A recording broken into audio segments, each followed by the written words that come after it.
I'll be right back, America. Joe Gale joins me.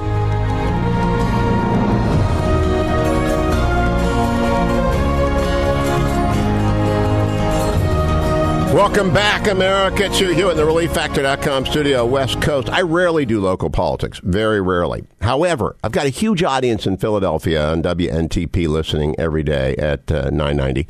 And thank you, Philly, for listening. And right now, Montgomery County, which is the third most populous county in Pennsylvania, it's around Philadelphia, is going to be voting soon on who will lead it. And this is what really is at stake. We've got to keep the county in conservative hands because Pennsylvania is the whole election in 2020. Joe Gale is currently a Montgomery County Commissioner, and he joins me this morning. Hello, Joe. Welcome to the Hugh Hewitt Show. Good morning, Hugh. It's an honor to be on your program. Is it true that Montgomery County, as goes Montgomery County, so goes Pennsylvania in 2020? Oh, yeah. As you mentioned, it's the third most populated county in Pennsylvania, next to Philadelphia and Allegheny County, which has the city of Pittsburgh. So there's over 828,000 people in Montgomery County, and it's a suburb surrounding Philadelphia. So those collar suburbs there play a big role in statewide politics. And President Trump was the first Republican to win Pennsylvania since 1988. So he was able to connect with Pennsylvanians all across the state. And I was the first elected official from Pennsylvania to formally endorse Trump for president. And we're excited to get another win for him in 2020. Now, you were the first to endorse President Trump, the first Pennsylvania official, elected official. You're also, I believe, the youngest Montgomery County commissioner ever. Am I right about that? I am. I was elected 4 years ago in 2015 at 26 years of age. So I just turned 30 a couple weeks ago. And my election for Montgomery County Commissioner was considered the biggest upset in Pennsylvania in the 2015 election cycle.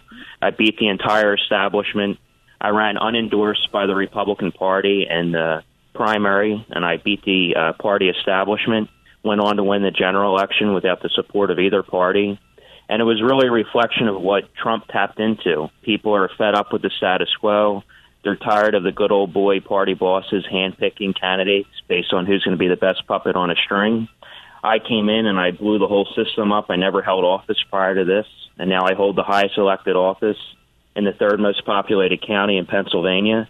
And I have a constituency that's larger than a congressional district. So we really made a splash here in Pennsylvania, and I'm described as the Trump of Pennsylvania politics. I also like to say you're our Mayor Pete. I was on Meet the Press yesterday, and Pete Buttigieg was on, and the mayor of South Bend, and he's eligible for the presidency. You're not. You're only 30 years old. And a big difference, you are a pro-life guy, Joe Gale, and at your website, joegale.com. Would you explain that to people? Because I want them to understand why this matters to me. You are a pro-life Republican in a light blue county, leading the way for Pennsylvania staying red in 2020. Correct. I'm a solid conservative, even a social conservative, in an area where there's a lot of, I call them rhinos, Republican in name only.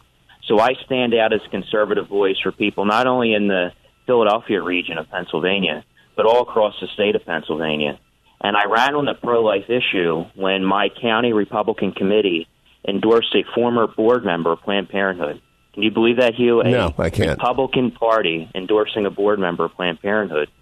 So that's why I challenge the establishment to give people a clear conservative choice, and I'm a pro-life conservative that actually walks the walk. And I think that's a crucial base to the Republican Party, and a lot of times they feel alienated. I also love the fact that your running mate is your brother. Now, if I ran with my brother, we'd kill each other. How are you and Sean getting along? Well, it's going great. So Sean is 2 years younger. He's 28 years old, and Sean served as my campaign manager when we pulled off the big upset in 2015. So now 2 Republican nominees will be elected in the primary on May 21st, and I need a running mate that I'm compatible with, someone that shares those conservative values and principles, and someone I can trust. And in politics, it's impossible to find the trust factor. And I trust him. Sean Gale was the brain behind my success in 2015. and we work very well together. So now the Gale brothers are shaking things up in Montgomery County and all across the state. Joe, Gale, when is the election? When do absentees happen? Do you have early voting? I know this is a Pennsylvania election, but I'm telling my national audience, JoeGale.com matters for Donald Trump in 2020. It matters for Republicans in 2020. When is the election in Montgomery County? So my primary for county commissioner is Tuesday, May 21st. People in Montgomery County can apply for absentee ballots now. The deadline's April 22nd. But like you said, there's eyes focusing on this race from all across Pennsylvania and even other parts of the nation because they want to know, can a Donald Trump-style conservative, a populist leader, win in the suburbs outside of Philadelphia?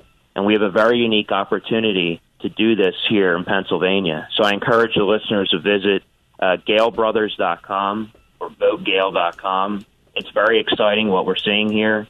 Both party establishments are working against me in this election, similar to what they do to Trump. When you're not the hand-picked anointed one, you have a big target on your back. And ever since I pulled off that upset in 2015, I've had that target on my back. But we're expanding my network, growing my base, and a true voice for conservatism, which is unfortunately rare in Pennsylvania. GaleBrothers.com, is that the website? GaleBrothers.com?